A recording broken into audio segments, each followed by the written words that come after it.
By the way, it's Supergirl. See? Supergirl. That's what happens when you touch my stuff. A Kryptonian girl with blonde hair and a bad attitude. She moved so fast that Lois didn't even know what hit her. A Kryptonian attacked Lois? Yeah, right before she came after me. Chloe, not only is she as strong as I am, she can fly. Whoa. Sounds like we got ourselves a true blue Supergirl. Kara, Krypton is gone. What do you mean gone?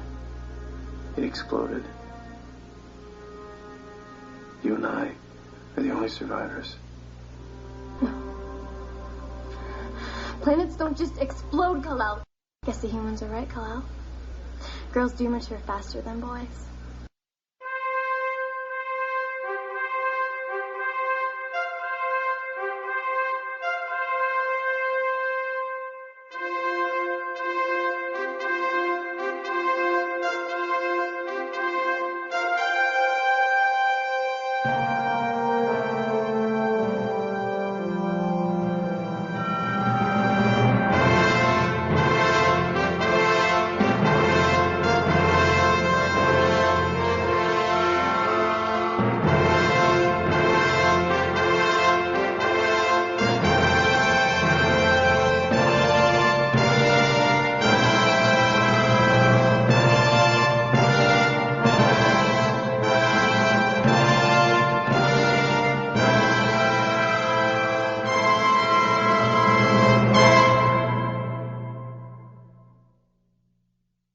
Hey everybody, welcome back to Krypton's Last Daughter, a Supergirl podcast, the podcast dedicated to covering the 2005 Supergirl and the Silver Age Supergirl. This is episode 5, and I'm Andrew Pinkham.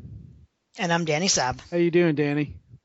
I'm doing fantastic, buddy. How you doing? I'm doing well tonight. You know, it was a long day at work, but you know, at least I get to sit down and talk about Supergirl tonight, which is always exciting.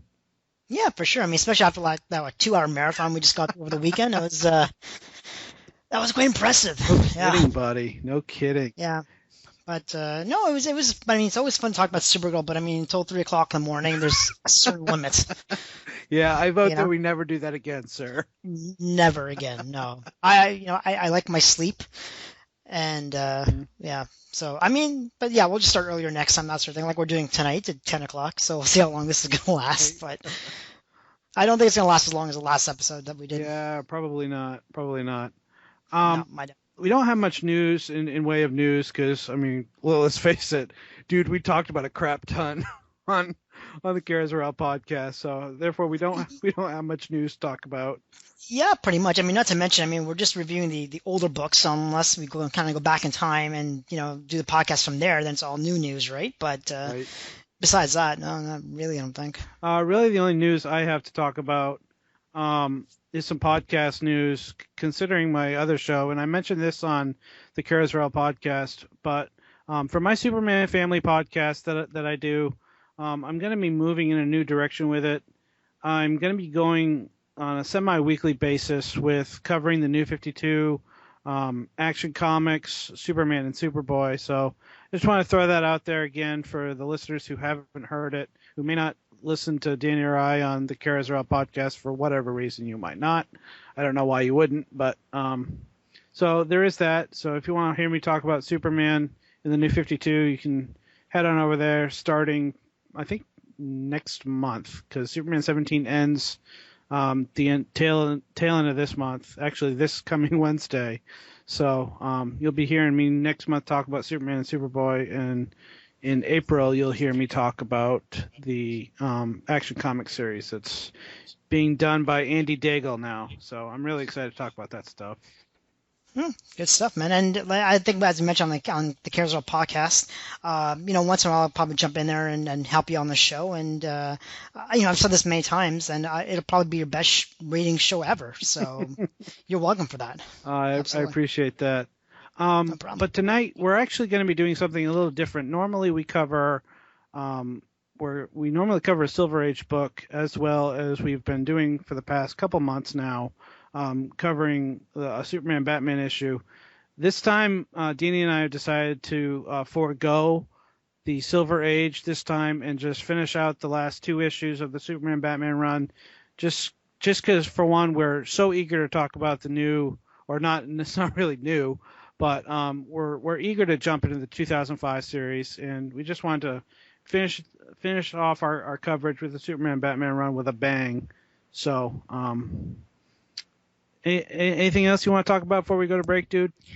Nope. Actually, the only thing I want to say is that head over to the Carousel Podcast if you want to hear all the best reviews and news about the new 52 Supergirl, especially during this whole crossover that's going on. Andrew and I take all the books and go into in-depth reviews and all about them. So if you haven't checked it out yet, guys, definitely go back and check out past couple episodes. Check the latest one we just did over the weekend.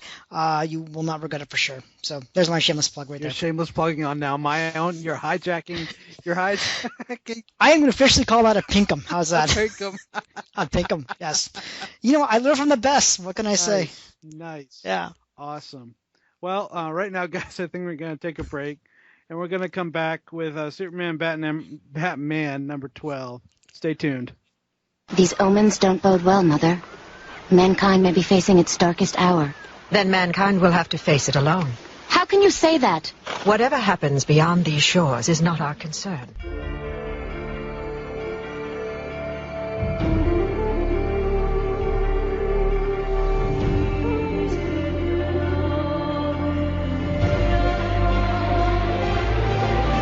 I am Diana, Princess of the Amazons.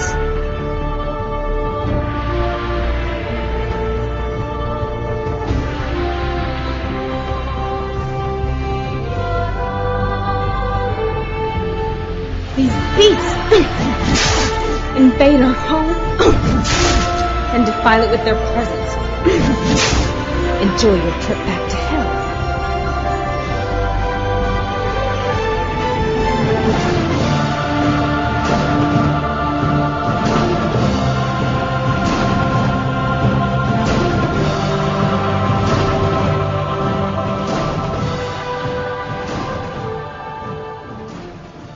Hey everyone, Andrew Pinkham here. You may have heard me on such podcasts like Krypton / Daughter, a Supergirl podcast.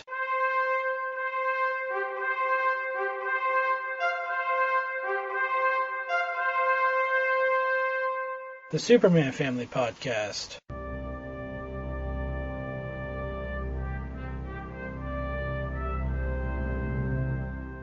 Or the Kara Zor-El Podcast, which I co-host with my good friend Danny Saab.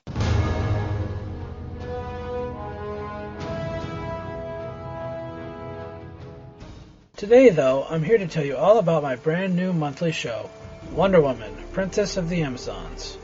Wonder Woman, Princess of the Amazons will be focused on, can you guess? You got it, none other than the Amazon Princess herself. From her post-crisis appearance in 1987 and going all the way to what's being published today in the New 52 era. Episodes will drop the first Thursday of every month over at wonderwomanpodcast.wordpress.com, where you will find the RSS feed, the iTunes link, a link to my Facebook and Twitter pages if you're into that whole social media thing, as well as the email address, which is wonderwomanpodcast@gmail.com. And make sure you bring your sword and shield, because you may need to slay a harpy or two. Wait, what's a harpy?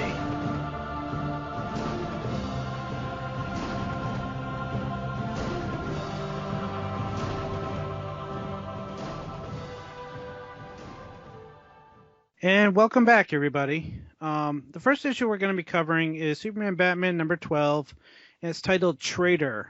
The credits on this one is Jeff Loeb is the writer, Michael Turner is the penciler and inker, Peter Steigerwald is the colorist, Richard Starkings is the letterer, Tom Palmer Jr. and Eddie Braganza are the editors.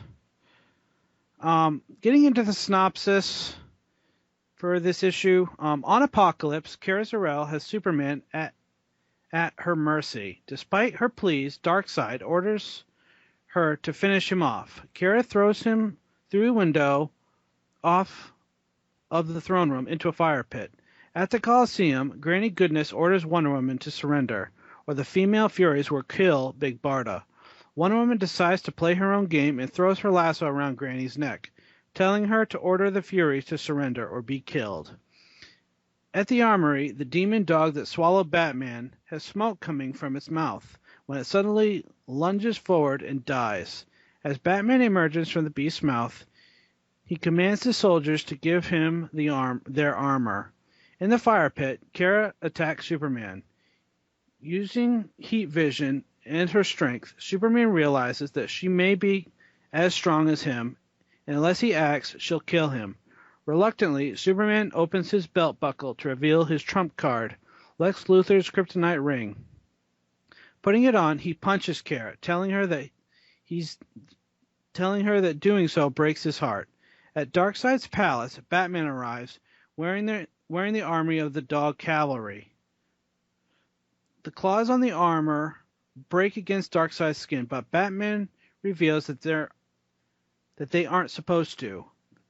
Batman has used Barda's mother box to arm the Hellspores. Realizing what they'll do to Apocalypse, Darkseid pounds Batman into the floor and then into the wall, demanding that he disarm the bombs. Batman will only do so if Darkseid releases Kara, and gives his word not to kill or try to reclaim her. Realizing that Batman will not give in, Darkseid yields. He expresses admiration for Batman's ruthlessness, saying that Superman and Wonder Woman wouldn't have been able to do what he did. Kara is free to leave, while Superman and Wonder Woman both vow to hold him to that promise. Returning to Themyscira, all effects of the brainwashing are removed. Before Superman and Kara leave, Kara says goodbye to Harbinger at her memorial and tells Batman that she remembers her mother's name, Allura. Later, at the Fortress of Solitude, Kara is trying on her new outfit, a Supergirl uniform. She admits that she isn't sure she has a right to wear it, and she is still ashamed of what she did under Darkseid's thrall. Superman dismisses it, saying that Darkseid is corruptive by nature, and whatever evil she displayed was put into her by Darkseid. Flying across the country, Superman and Supergirl arrive at the Kent farm, as Superman wants to introduce her to his parents. Seeing no sign of the Kents, Superman assumes that they're in town and decides to wait with Kara in the house. Before he opens the door, a massive fist punches through, sending Superman across the yard, as Kara sees the attacker, Darkseid. The Dreadlord says that his promises were only with regards to Kara, and that Superman was not part of the bargain. Darkseid fires his Omega beams at Superman, but Supergirl flies into the path of the beams. The beams strike Kara, and her body dissolves into ash. And that's where our issue ends. So buddy, what'd you think of this one? I think we can both agree this is probably one of the best books we've ever read. I mean, this was a fantastic story. Jeff Loeb is just such a great writer. I mean, he has this ability to write a story, but at the same time, he has this ability to be able to write a secondary story at the same time. And so, you're watching all the action, you're watching everything that's going on, but at the same time, you're reading these bubbles between Superman and Batman and their thoughts and what they're going through and what they're thinking about at the time and how they're comparing themselves to each other and that sort of thing. And adds another dimension, I think, to the story that makes it even that much better, to be honest with you. The fight scenes were fantastic. I mean, Superman with the kryptonite ring was great. To be honest with you, the best part I think I really liked the most was just the fight between Batman and Darkseid. I mean, Batman has some friggin' bat balls to go up with Darkseid. I'm sorry, but he really, really does. And he even outsmarted him with the Hellspores and everything else. But just the art, just the way Darkseid was just pounding on him was just so beautiful. I mean, Michael Turner did a great job. I mean, the whole book, but those panels specifically were just absolutely fantastic. And I can't say enough really, really good things about this book. What about you? What'd you think? This penultimate issue was, I'm going to echo exactly what you just said. Absolutely fantastic. Jeff Loeb he's an amazing writer, and I really, really wish he would come back to DC. I think he's over at Marvel right now doing whatever he's doing over there. But, I mean, if Jeff Loeb was to come back, I think you could agree with me, dude. He would be a phenomenal writer on any, not only Superman title, but any character that he picks up. Oh, yeah, absolutely. I mean, I haven't had the pleasure of reading too much of Jeff Loeb's work, but, I mean, if it's like this, I'm definitely going to read up a lot more. It doesn't even have to be Supergirl. It could be anything, but, I mean, he just is such a fantastic writer. And he really knows his characters so very well, which is really amazing to see, too. Yeah, for sure. And I mean, the art in this issue is absolutely fantastic. Oh, definitely. I mean, Michael Turner's art. I mean, especially the full page splash, it was a full page splash with Kara, and when she's dressed, she's on Apocalypse with her red eyes and the flames all around her. It looks absolutely fantastic. And probably one of my favorite pieces in not only art wise, but probably my favorite pieces of all time as far as Supergirl art would have to be that 2-page spread of Superman and Supergirl flying on their way back to the Kent farm. Just a fantastic, gorgeous piece of artwork. And if it was up to me, I would cut it out of my graphic novel and frame it on the wall. I mean, that's how much I love that 2-page splash. No, totally agree with that. I mean, every page is just so beautiful, and I like the last page too, where Superman is kind of on his knees and he sees the ashes from Kara, and then Darkseid saying pity, and that alone too is such a great page as well too. Yeah, a really good Superman moment as well. Yeah, oh yeah, absolutely. You know, what I'm about to say next is probably gonna make you angry, but I don't really care. I think Michael Turner is a better artist than Mahmoud Asrar. I enjoy his artwork better. Overall, I just think he's a better artist for this era of Supergirl. I'd be curious to see what Mahmoud would do with this era of Supergirl. You know what? I am upset with you very much for that statement. That's fine. I'm keeping him my rage. Why not just Hulk out right here on the show? It's the first time for KLD. You know what? Because I've been keeping myself calm. I see. I've been taking Tai Chi or whatever. I've been just calm. You sure it's yoga? Like the ocean. Are you sure it's yoga? I don't know. Maybe it's one of those two. Or Budweiser. I think it's all the kickboxing. You let out your aggression. Yeah, that's probably what it is too. But no, you know what? Okay, Michael Turner is a great artist. He's not better or worse than Mahmoud Asrar of the New 52 Supergirl. He's different. Yeah. I think would be a fair comparison. I mean, he's not better, he's not worse, and Mahmoud Asrar is not better or worse. They're just different. They really do have two very different styles of artwork. Yeah. You know, but don't forget, Michael Turner really draws a very seductive Kara. I mean, very, very, very sexy like Kara. You know what I mean, and where Mahmoud Asrar doesn't do that so much. So, you know, they both have their strengths and weaknesses, what have you. But I mean, they're both phenomenal artists.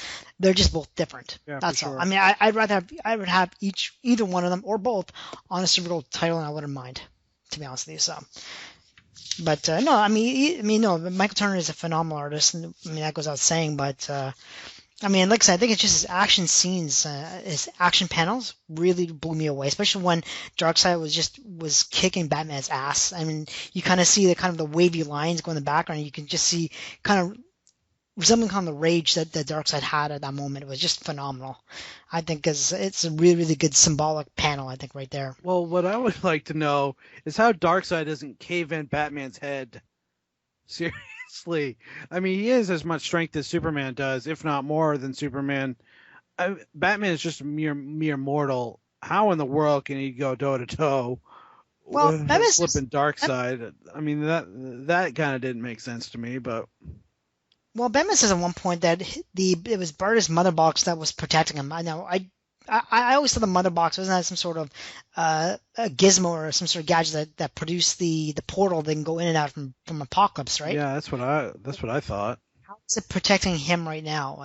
Don't understand. Who knows? You know, if we have any listeners out there who do know that, please write in and tell us, because I have no clue. Maybe it's has some sort of force field or something maybe around him. I don't know. Who knows? Maybe it's just a setting on the mother box itself. Yeah, maybe. Could be. It's like portal or a force field or microwave. Who knows? Microwave. Popcorn setting. 2 minutes. Nice. Yeah. Quick defrost. Maybe it presses a button and transforms into a toaster. Maybe. That could be it too. Awesome. That could be too. Awesome.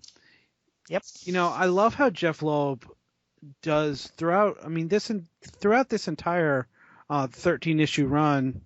I think it's been 13 issues. No, it hasn't been that many, has it? It's only been like 5. Yeah. Sorry.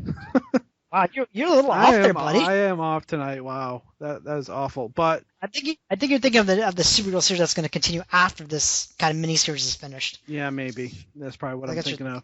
Anyway, I really love how Jeff Loeb throughout this entire Supergirl storyline has used these thought bubbles with Superman and Batman all the way through. It's just fantastic to see because we don't see it in comics very often anymore. I mean, we see it a little bit in the New 52, but not a lot. And I kind of miss that. I don't know what your thoughts on that are, dude.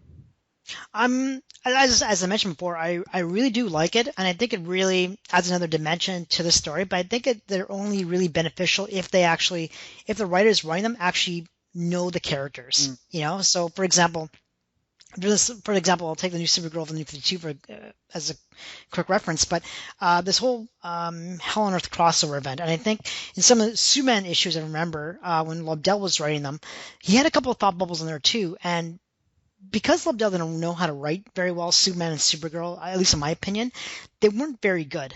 You know what I mean? And much like the rest of the stories in some of those books. So I think if you have a writer who knows the characters, who knows what they would be thinking normally at that time, or especially like Superman and Batman in this book here, where, you know, they have such contrast differences, but at the same time, you know, they can have a lot of similarities, you know, especially with Jason Todd and the way Batman is with him, and then the way Superman is with Kara, and then Batman can relate to that, and he understands, and they're going through the whole entire thought process. And I mean, obviously, Jeff Loeb knows these characters very well, and that's why it comes off so well. But if you have a writer who doesn't know them very well, or who just doesn't get a good grasp on them, that might not be so good sometimes. So you really need a writer that knows these characters very well to be able to properly give them the proper thinking at the time of what they're doing. So at least that's some of my opinion. I completely agree. What did you think of the moment between Batman and Kara after she had got back from Apocalypse, and her and Batman in that moment when she tells him of her mother's name? What did you think about that panel? I think it was an important panel. I think in the sense that so Batman can kind of get that, I don't say confidence, but that little bit of trust, I think, in Kara a little bit. And then Kara, vice versa, and giving that trust to Batman. And I think it was very genuine. It was very important, I think, for both those characters to have that kind of relationship, at least a little bit in some ways. So, no, I did like it. But, I mean, to me, it was definitely when Kara was talking to, I guess, that statue of Lila, which was really, really nice. And she's talking to her. That was a nice moment. I thought was probably the best part at the end. Yeah, for sure. I mean, the interaction between Kara and Batman, I mean, that relationship has evolved tremendously from the very beginning. I think it was issue like 9 or 10, when he completely doesn't trust her at all, to the point where he's following her down the hall even though she can hear him. I mean, you can obviously see that relationship has changed and everything that these two characters have been through since that time. I mean, it definitely shows that Batman has a little bit more trust in Kara than he did before. I don't think he still trusts her completely, and in 13, I think we see that towards the tail end. But I just thought it was a great moment between those two characters. Well, I think too. I mean, I think this whole experience with Darkseid has also taught Kara that, you know, she is at risk. You know, there are people who are going to want to take advantage of her. And so everything that Batman was saying before at the very beginning of the series, where he's saying that, you know, you might not even mean it to happen, but somebody might take advantage of you to fight off Superman, might actually come true. And I think she's finally starting to realize that. And I think that's why that trust is kind of starting to happen. I think that's where the basis of it's from, you know. So yeah. What did you think about Superman actually putting on this kryptonite ring? I thought it was a good idea. I mean, yeah, I mean, it makes sense. I mean, she's Kryptonian, but I just don't understand why it would hurt him a lot more than it did, to be honest with you. But, you know, I guess it makes sense, I suppose, in theory. You know, I mean, this is one of the parts, and this is where my Superman fan is going to shine through. I didn't buy this at all. I don't buy the fact that Superman could put on a kryptonite ring, because even gets close to anywhere near kryptonite, and he's flipping, writhing on the floor. I just don't buy that he has enough strength to put on a kryptonite ring and has enough strength to punch Kara. Enough to make it even hurt. It would hurt him more than it would hurt her, I think. So I don't know. I just didn't care for that specific part of the book, but I mean that's me. So No, I mean I agree with you. That's what I'm saying. I think if you put it on, it would probably hurt him a lot more than it was showing. And you're right, probably a lot more than it would hurt Kara. But who knows? Maybe it was somehow different Krypton, or maybe it was just created differently, or is molded differently to not emanate that much kryptonite from the ring. I don't know. I can't explain, but yeah, who knows? We get in this issue our very first look at this Supergirl costume. When you first read this, what did you think of the costume?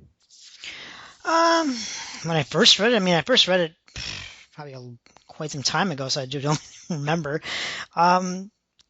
It's nice. It's obviously a little bit different than the New 52 Supergirl costume, and a lot different than Peter David's Supergirl costume as well, too. This is obviously this is a much younger Kara, much more younger looking Kara, at least, and much more, as I mentioned before, much more sexy-like. That's their handle. We keep saying sexy-like. Much more, who says sexy-like, really?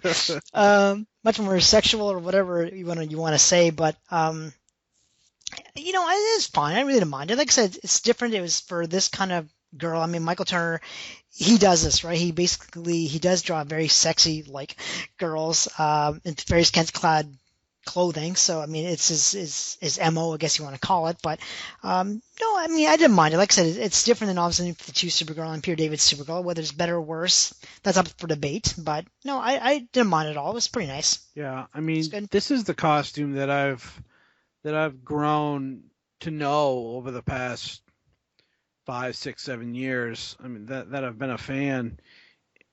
It's just the costume that I'm used to the most. This is the costume that we're going to see in the new Superman Unbound movie. So, this is the costume that I'm used to. I've grown to tolerate the New 52 costume. For me, my preference is this costume because that's probably what I'm used to the most. I've had to get used to the New 52 costume quite a bit. It's just that one piece, that outfit that she wears. You see, that's where I disagree with you. I think I much prefer the New 52 costume than this costume. Why? Oh, gee, we want to get in this right now. Might as well. But, we're talking costumes. Well, so. Okay, I'm trying to remember here, but I think, like I said, and I mentioned this many, many times before, but the New 52 Supergirl costume, it's different for that Supergirl. That Supergirl is supposed to be much more mature, much more, I don't want to say professional, but just much more mature for her age and that sort of thing. And not to mention, that costume is supposed to be a formal dress kind of outfit for Kryptonians, at least for Kryptonian women. And that's why it suited her, and that's why this outfit would not suit her, because this isn't really formal. It's not really... it has a family crest, but it's not very, I don't know, how do you say formal? When I say formal, I'm talking about almost like a military uniform kind of formal, very prestigious. Yeah, I know exactly what you're talking about. But well, this one, it really isn't. Yeah, but you got to think back, this era of Superman, his costume isn't formal dress either. So, it's right on par with... Well, exactly. With the era, I guess. Well, that's it, right? These costumes here, at least I know Supergirl's was made out from Superman's Earth parents, or his Earth mother, I believe, created Supergirl's costume. Where, the scene in the 52 Supergirl costume, well, that's, like I said, that's prestigious to Kryptonians for going through their trials and everything else, and it's rewarded to them for going through all that, for all their trials they have to go through and all that stuff. Where this one isn't. That one's earned. This one's not so much. Yeah. So, they're different. They're just sure. Probably. Better for worse, they're just different. Yeah. So. What do you think of Darkseid showing up at the end of this story? Well, I kind of expect. Like I said, especially if you watch Superman Batman Apocalypse movie, but it was a nice twist. I thought really, really nice twist, for sure. Yeah. What about you? What do you think? When I first read this all those years ago, man, it's been a long time since when I first picked up this story. I was rather surprised to see Darkseid, because I thought we were done with Darkseid. I thought this was just gonna close right out and just be a go on happy ending. We're gonna meet Mom and Pa Kent, much like what happened in Superman Batman Apocalypse. We get a small fight with Superman, Supergirl, and Darkseid, and then the end of the movie happens with issue 13. But I mean, it wasn't as elaborate as what's in the comic itself. So, I mean, I was surprised to say the least to see Darkseid in this when I first read it. No, for sure. I mean, like I said, it was definitely a nice twist, a nice. You just didn't expect it. You know, it's like you were saying, we thought we were finished with Darkseid, but then then again, maybe not so much. So, yeah. Good twist. What do you think about Kara saving Kal right at the tail end of this issue? It was a very brave thing for her to do. Oh, definitely. I mean, very, very brave to think. I mean, she's Supergirl. Of course she's going to do it. But, no, I thought it was a really, really nice touch. And, I think it's a good symbol of Kara actually coming in her own and, it's taking the first step to become a heroine, saving her cousin and flying in the face of danger no matter what happens to herself. So I thought that was really, really nice, a very, very symbolic gesture on her part. Yeah, I mean, definitely. When I first read this, I thought she was dead. I thought they had killed her, obviously, because it's supposed to be like that, and then we find out towards the tail end that it not so much. But I mean, dude, spoiler alert! Yeah, Come on, spoiler wow. alert! If you ever read, that's a huge spoiler. I thought she was dead. I thought that was in the book in the series. Wow, really? Wow, what a buzzkill! Jeez. You know what? If people haven't read this story by now, I mean, it's over almost 10 years old now. I mean, come on. They could be reading the book as we're recording this. You know that, right? They could be just following along with us, and then you just completely ruined everything for them. I doubt that seriously, dude, if they haven't read this by now, I mean, come on. It's all right. I'm not gonna get the hate mail. You are. Not me much. I'm not gonna get hate mail. This is a retro podcast. We're covering old stuff. I'm running. You can't tell, but I'm running an email right now. Actually. Oh, you're writing an email right now. Wow. Well, hate mail right now. Awesome. Yeah, and you pink them. You suck. Sign. Sign Danny. That's right. Good enough. Well, do you have anything else more to say about this book, dude? No, pretty much I think we covered all the bases. I mean, it was a fantastic story. I mean, Absolutely. I think the only thing we really haven't touched upon too much is Wonder Woman much in this story. I mean, we talked about Superman and Supergirl and Batman and Darkseid, but we didn't talk much about Wonder Woman and the Furies and Granny Goodness. But I mean, I think Wonder Woman does a really good job at taking down the Furies, taking down Granny Goodness in this story as well too. Yeah, I mean, for Wonder Woman just to throw her rope out there while she has a Fury underneath her shield, I mean, that takes a significant amount of skill for her to be able to do that. I mean, but she is the Amazon princess after all. So she is. I mean, very powerful woman. I wouldn't want to trifle with her if she was real. Nope, definitely not. No, but it was a great story. Great story. What do you think of the cover, by the way? I don't think that's one thing we haven't talked about is the cover. I thought the cover was good, dude. I thought every cover has been phenomenal. There's been no bad cover. I mean, I love Michael Turner's art. It's just fantastic. So, I mean, just a great cover overall. How about you? What'd you think of it?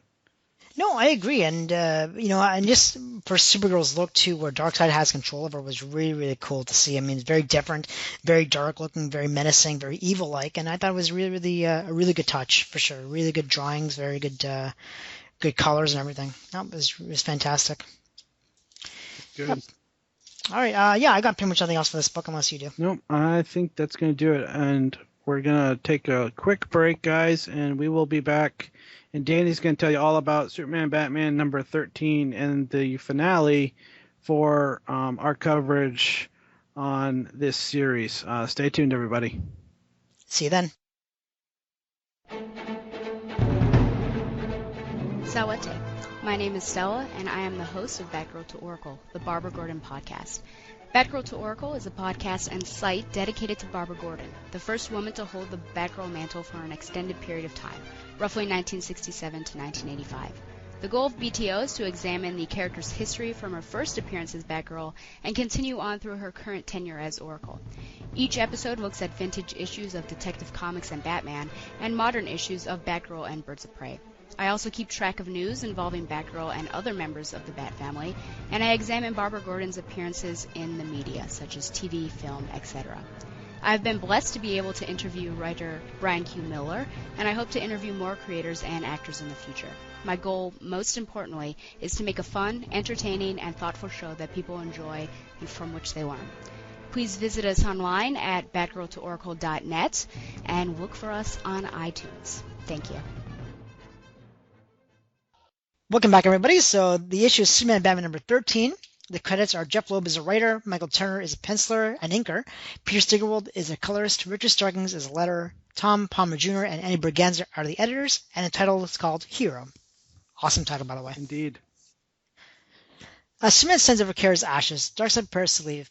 As he moves toward the boom tube, he mocks Superman by reminding him that he is once again the last son of Krypton, and saying that Kara's death is his fault. Unable to bear it anymore, Superman attacks Darkseid, punching him clear across the Kent farm into the barn. As Superman attacks Darkseid, he decrees him for talking about Kara's life as if he knew her. Darkseid fires his Omega beams at Superman, but Wonder Woman dives in, deflecting blasts at Darkseid with her bracelets. However, Superman throws her out of the barn, saying that this is between him and Darkseid. As Superman carries Darkseid out of the atmosphere, he talks about the simple things in life that Kara will never experience, such as family dinners, sports, her first kiss. Darkseid does not care for all these things, and only war and defeating his enemies matter. While orbiting the sun, Superman managed to injure Darkseid enough to make him bleed. Dragging him out of orbit, Superman activates a boom tube and takes Darkseid to the source wall, imprisoning him within it, saying that Darkseid belongs with all the other failures. Heading back to the Kent farm, he finds the Justice League helping to repair the damage. The Martian Manhunter, repairing the house, reassures Superman that his parents are in town, while Flash, repairing the barn, tells Superman they owe him this much.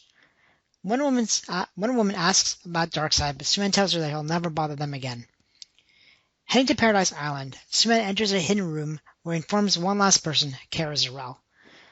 The whole event of flying cross-country was to deliberately provoke Darkseid into an attack, and make him believe that he had killed Kara. But in fact, Wonder Woman had teleported Kara out of the barn's path, and teleported her ashes instead.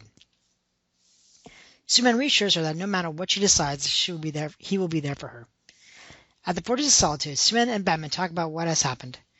Superman admits that he had become so overprotective of Kara that he was denying her a chance to live her life, and also apologizes to Batman about the remark made regarding Jason Todd. Batman says that it's forgotten, admits that the situation is more like what happened to him and Dick Grayson, after he became Nightwing. As I speak, Kara shows up, saying that she has decided what to do with her life. At Paradise Island, Superman introduces the superhero community to Kara, who is now Supergirl. She admits that she isn't sure she's earned the right to wear the costume, but with their help, she'll grow into it. Superman privately reflects that he'll never be alone again, thanks to her, while Batman privately reflects, for Superman's sake, he'll put aside his suspicions regarding Kara, for now. And that is the synopsis for this issue. So, Andrew, what did you think, buddy? Man, this was a great conclusion of this storyline. Jeff Loeb, again, I will say it time and time again, just knocked it right out of the park. And Michael Turner's art so complements this story. The fight scenes between Superman and Darkseid was just absolutely gorgeous. Man, what a fight scene between those two characters. Superman not showing any mercy at all, and I had forgotten that he had trapped Darkseid in that source wall when I reread this issue tonight. Just an amazing issue. I absolutely loved it.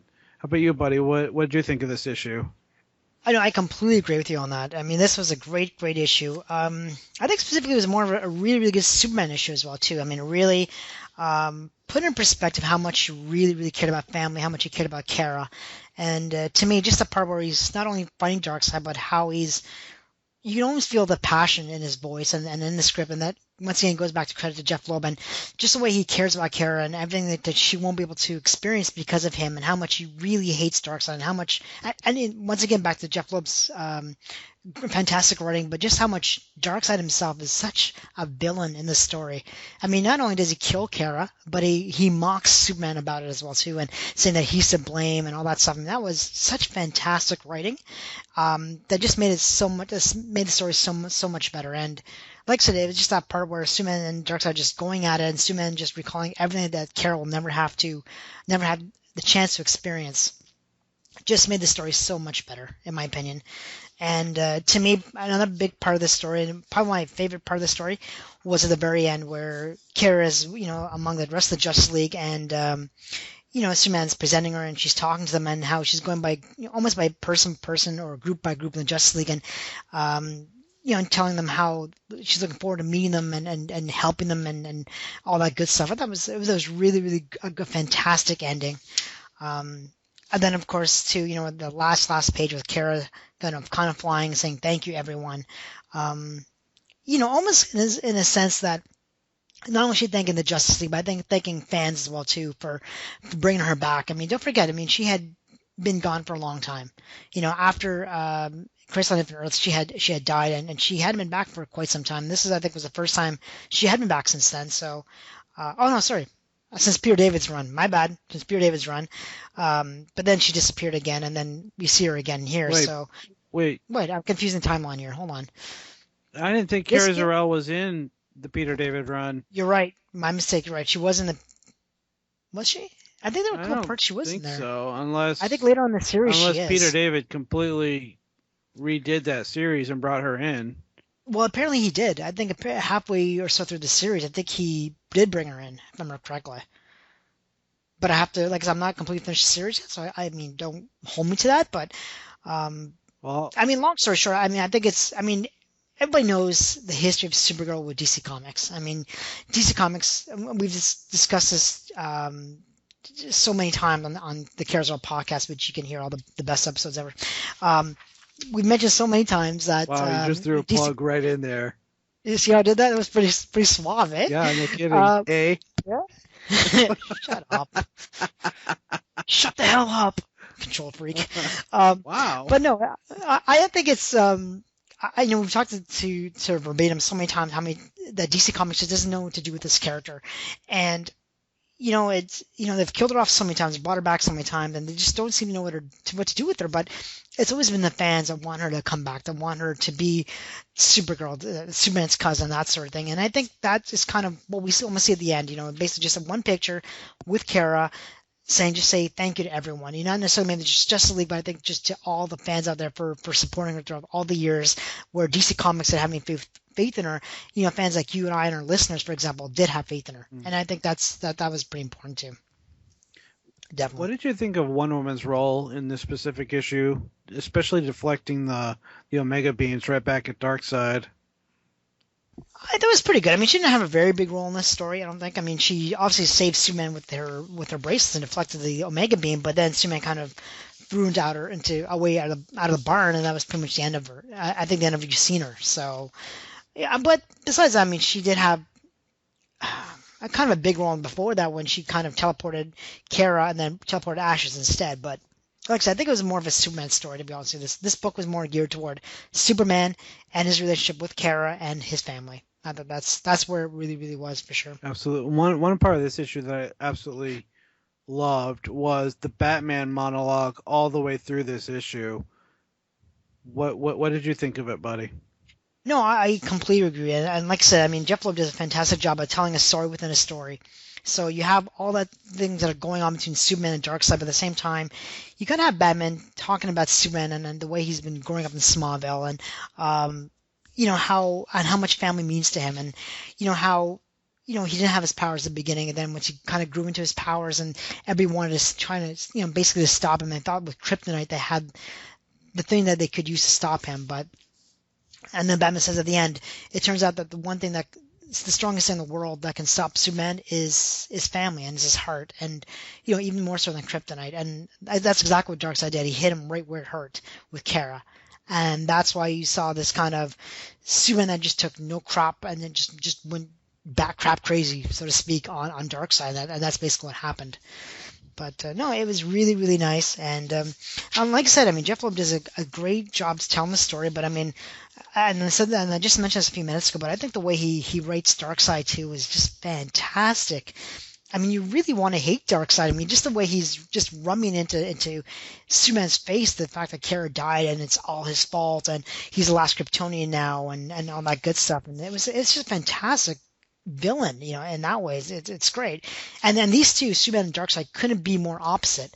You see Superman who cares about little things in life, like all the things he's describing to him about Kara and all the things she's going to miss. Where Darkseid in turn is saying, I don't care about all that stuff. I just care about defeating my enemies and conquering and all that stuff. So, I mean, these two couldn't really be any more opposite. So I think Jeff Loeb just does a fantastic job at running both these characters, especially Darkseid. I thought was a great great touch. Yeah, for sure. Yeah. I thought it was an interesting plot device that Wonder Woman used a boom tube to get Kara out of there right before the Omega Beams hit, and then used another boom tube to teleport her ashes in. I'm not sure I buy that whole plot device, but it works for what the story had in it for a specific story element. I find it interesting is I don't know why they changed the story. Up to this point in time, the series compared to Superman, Batman, Apocalypse, the animated movie, has been more or less kind of similar. There hasn't been too many differences, except for I think this part here, the very, very end, and the big fight scene with Darkseid. Because if you recall in the movie, this Kara actually, she didn't vanish, she didn't die, nothing like that happened. She actually had a huge role fighting Darkseid at the very end. So I'm not exactly sure why they took that kind of twist in the movie compared to the comic book. I'm not too sure why, but I mean, maybe it's just a different ending altogether. Maybe something different to give the fans, perhaps. But no, I mean, they're both really good endings for sure. But I just thought it was kind of interesting how there were such differences, and like up to now, it's been more or less the same right up to this point. Yeah. No, I totally agree. I'm not sure why the movie didn't go this route and make. I mean, they were par for par right with the comic series up until this point, and I'm kind of curious as to why Bruce Timm and the production staff for Superman, Batman, Apocalypse didn't do this. Maybe they didn't specifically care for this plot device. I'm just not positive about it, but it is what it is. It's not a bad plot device by any means. It's just a little unbelievable that Wonder Woman can all do this within a span of mere seconds to teleport Kara away and teleport Ashes in, especially when they're not. I mean, what does Wonder Woman have a jar of ashes sitting on her shelf or something? Yeah, don't you? I have a jar of ashes right now. I'm looking at it right now as you speak. Of course I have a jar of ashes. That's a silly question. Really? Wow. Yeah. That's kind of morbid, buddy. I'm not going to lie. Yeah, a little bit. But I mean, don't forget, she's an Amazon, so she can do stuff that you and I can't do, or that you can't do, for example. But wow. Really? Yeah. I mean, come on, it's comic books. I mean, come on, we've seen people flying and Batman taking on Darkseid. I mean, yeah, that's true. It's a comic book. Really, where's the line drawn to things that can't happen? Yeah, that's true. Really? Do that. So, there you go. I mean, when you first read this story, were you surprised to see Kara here in the middle, considering we all thought she was dead? Well, no, because I think I watched the movie first before okay. I actually read the book. So. Gotcha. I kind of knew that was going to happen, but the thing that surprised me the most, as I mentioned, was the ending, because the ending is completely different in this book compared to what's in the movie. So that part kind of was really different, But but all in all, this is still a fantastic story. And like I said, to me, the ending with Kara with the Justice League, and I actually found that's probably one of the first times I actually really laughed in the series while Kara's talking to them. And first she goes through the Teen Titans, and then she goes through the Outsiders, and then the Power Girl and the Starfire, and it's pretty cool how they each kind of having their own little comments of what Kara's saying. I thought it was kind of nice. So yeah, no, kind of funny and nice. I completely agree. I was going to mention that before you did, but that it almost felt like a round robin in that every team out there, whether it be the Teen Titans, whether it be the Justice League, whether it be the Justice Society, the Outsiders, whatever. I mean, they all seem to have their own little comments, and I loved when they got to Power Girl and the Justice Society, and I think Kara's comment was, Power Girl and I, yeah, we totally need to talk. So I thought that was a really interesting comment by her.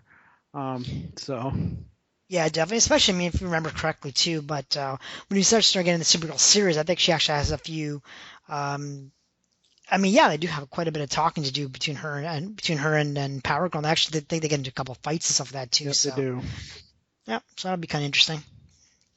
But no, overall, it was a fantastic book. Now, what do you think of the this wall? I've never heard of this source wall before. I've never seen it before until, like I said, it wasn't in the book. It wasn't in the movie. So the first time I actually ever seen the source wall was in this book. Right. What is the source wall? I mean, as far as I can tell, it's at the end of the universe. Yeah, that would be my guess. I'm not really sure. I've never seen this thing since this series. So I really don't know what this source wall is. Maybe it's just a prison for an inescapable prison for just really bad dudes, like much like the Phantom Zone. I just don't know. So maybe stick Danny Dio in there too while we're at it. Wouldn't that be nice? Yeah, a little bit. What did you think of when Superman and Batman were back at the Fortress of Solitude and in their conversation? Did you like that, or where Superman and Batman were talking about the fortress? Yeah. Good character moment between these two. I think it was exactly. I mean, up to this point, they've both been very the whole series has been very action packed. A lot of things going on at the same time, so it was kind of nice that we were able to kind of, back it up a little bit, kind of sit down and just kind of hash out some some things that they need to hash out and talk it over. I mean, like I said, these two are huge characters, you know what I mean, and to be able to have them, that kind of chemistry together and the stuff like that, and have that kind of respect for each other, that was kind of nice. Yeah, for sure. I loved the fact that Superman is remorseful about what he said about Jason, and Batman rebuttals and says, it's all in the past. But I thought it was interesting that he equates it to his relationship with Dick Grayson and becoming Nightwing. I really like that a lot. So. Yeah, no, I agree. I mean, I think that would kind of make sense. I mean, in the sense that you are Nightwing kind of, where Dick Grayson kind of grew out of the Robin character and wanted to be on his own and, build his own character and build his own personality, that sort of thing. I think Kara needs to do the same thing in this situation. So it was nice. It really, really was nice for sure. Yeah, for sure. No, overall, it's just a great issue, dude. You know what? It was a perfect ending to a great series. Absolutely. Yep. No, I mean, I couldn't be happier the way this series ended. I mean, this is one of the Supergirl stories that I keep coming back to time and time again, even especially when I'm frustrated with the New 52 and want to read a good Supergirl story, especially over the past few months. With all this crappiness that we've had with this Hell on Earth crossover, it was nice to dive back into post-crisis Supergirl stories. So, especially this one. This one's excellent. Yeah. I'm just flipping through the page, and I think it's one part I really like, too, where Superman's kind of just going really enthralled with Darkseid and just flies at him and says, it didn't matter to you that she was tall for her age or blonde and had the bluest of eyes, her smile infectious. She was fearless, she had spunk. And then Dark says, you are correct, none of that mattered to me. She had the power, tremendous power that had been virtually untapped. I mean, like I said, there's such differences between these two characters, where Superman sees nothing but innocence and beauty in something, and Darkseid sees just nothing but chaos and power, and it's just such differences between the two. It's remarkable. Absolutely. I mean, Darkseid's one of the most evil dudes in the DC universe. Right up there next to Doomsday. I'd be interested to see who would win in a fight between Darkseid and Doomsday. Oh, I bet you Darkseid would win. I think he's way better than Doomsday. You think? Oh God, yeah. I mean, Darkseid is. You gotta remember, Darkseid is such a strategist, right? He's not just power and that's it. He's an actual thinker. He's a strategist. Almost like Batman kind of idea, except a lot more power than Batman. And what that makes him a lot more dangerous, I think, than Doomsday, for example. Where Doomsday is just sheer power. So when you have a villain like that who can think and who can manipulate the situations, like he manipulated Kara, for example, that's much more dangerous than Doomsday, in my opinion, at least. Yeah. I mean, for sure. I mean, I mean, I think his Omega beams would just turn him into dust, much like it did for Kara, most likely. So. Yep. Most likely. I mean, don't forget too. It wasn't in the second or third book. He actually created a whole bunch of little Doomsdays. Remember? Yeah, that's true. Yeah. That's true. Absolutely. But I mean, I had problems with that as it was back when we covered that. But you know. Actually, one thing I must have mentioned, and there's another part too. I think we just kind of skipped over with all the other stuff that was going on. But I absolutely love the page where after Superman throws Doomsday to the wall and comes back toward Earth before he sees the Justice League, there's just that one page where he kind of, where Batman has these little bubbles, but Superman's flying back and he's thinking about Kara and all the things that she had been through since being on Earth. So you see Superman flying in and you see kind of Kara in the background and all these little images. I thought that was absolutely beautiful. And Michael Turner did such a fantastic job on that page, I thought. Yeah, no, absolutely. I mean, Michael Turner's art is just been so fantastic through this entire series. I mean, there's been spots where I thought that he's over-sexualized Kara, but at the same time, I mean, his art has been great. So, I mean, there's nothing bad I can say about the dude. I mean, I like his artwork. So.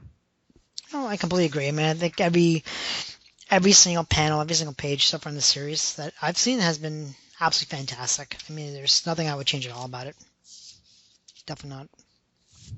But yeah, I pretty much have nothing else to really say about this book and this series. Has been fantastic. It's been a great read, and can't wait to get into Supergirl. Absolutely. I think we're going to take a break, and when we come back, we're going to wrap up the show. Stay tuned, everybody.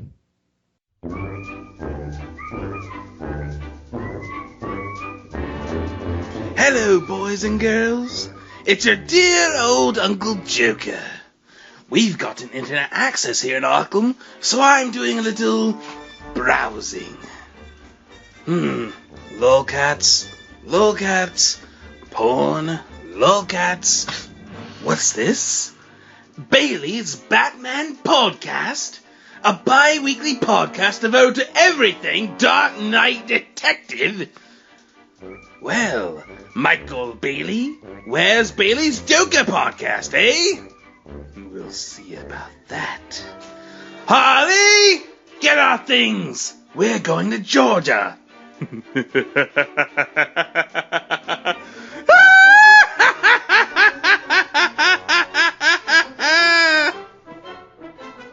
Hey everyone, Michael Bailey here asking you to check out my bi-weekly internet radio show, Bailey's Batman Podcast. Or at least I'm asking you to check it out while you still can, until the Joker shows up on my doorstep. Bailey's Batman Podcast is a hodgepodge type show where I discuss all aspects of the Dark Knight's history. Comics, movies, animation, even trading cards and action figures. Everything Batman related is fair game, and yes, that does include the villains, which includes the Joker. So he won't kill me. New episodes drop every other Tuesday over at www.baileysbatmanpodcast.com. The site also has links to the iTunes page, the RSS feed, my Twitter handle if you're into the social media thing, and the Bailey's Batman Podcast Facebook page. Bailey's Batman Podcast is a proud member of the Batman Podcast Connection, which you can find at batmanpodcastconnection.wordpress.com. I really hope that's the UPS guy. Why can't I have Batman in my basement?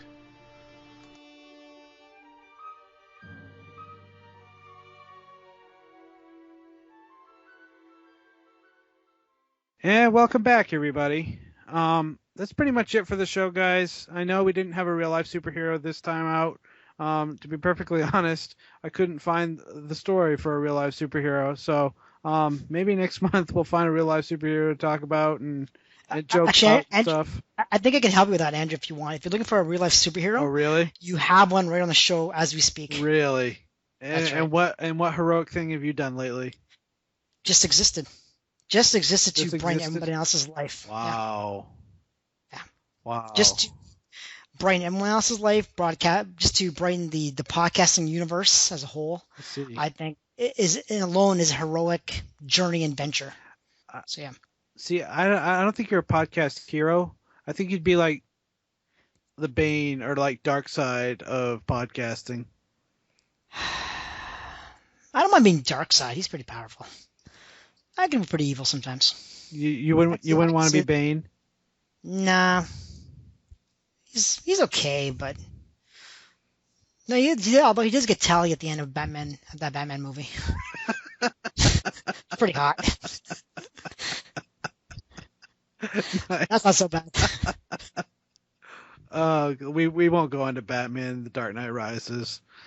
I thought it was pretty good. I thought it sucked. I thought it was awful. Yeah, well, what do you know? Anyway, so as I was saying, so if you're a real life superhero, you're welcome. All right. Well, there is that, I suppose. There you go. Well, but before we completely wrap up the show, I promised Danny I would give him a few minutes to plug his own shows, considering he does it for me almost every time we record a Carousel podcast. So, Danny, the floor is yours, buddy. Well, essentially, you just pretty much did it for me, so thank you. But yeah, the Carousel Podcast, I mean, it's the best source on the internet for all your New 52 Supergirl needs. So if you've been reading Supergirl, or if you want to read Supergirl, and you like Supergirl as long as it's been before this whole crossover fiasco, head over to the Carousel.com website, the Carousel Podcast. Andrew and I host it. But no, we've done quite a few shows now, especially this whole crossover, and we've been reviewing Superman and Superboy during the crossover as well too. So it's a great show, guys, and like I said, we talk about news and Supergirl and all that good stuff. So definitely check out the Carousel Podcast. It's also on Twitter, on iTunes as well too. You can download the episodes, or on Twitter at Carousel. So there you go. Very good. I know we didn't cover a Silver Age book this time. Next time we're going to get back to our regular coverage of Action Comics. I think we're at number 254 or 5 or something like that. Don't quote me on that. I don't have the exact number in front of me. But we're going to be looking at Supergirl number 1, or no, Supergirl number 0.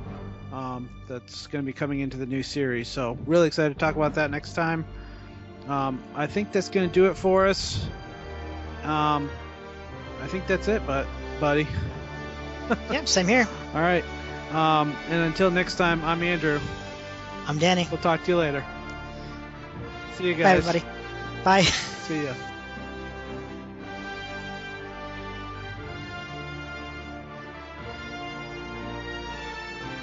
You have been listening to Krypton's Last Daughter, a Supergirl podcast, hosted by me, Andrew Pinkham. Supergirl, as well as all other characters I talk about on this show, as well as any music I use, are copyright their respective copyright holders, and no infringement is intended. The website for this show is carousel.com/KLD, where you'll find the RSS feed, the podcast, the iTunes link, news, and a whole lot more. The email is supergirlpodcast@gmail.com. And let's face it, guys, I love lots of email, so don't be afraid to write in, alright? You can also like the Facebook page. Just type Krypton's Last Daughter into Facebook, or check out the website for more details. You can also follow me on Twitter. I'm at KLD Podcast. And if you would, as a huge favor to me, and leave an iTunes review, I would greatly appreciate it. And if you do, I'll give you a shout out on the show. It's a personal guarantee from me. The opening theme, The Rule, as well as all other original music, is written and produced by Kevin McLeod. Supergirl is created by Otto and Plastino. Thank you for listening, and come back every month for Krypton's Last Daughter, a Supergirl podcast.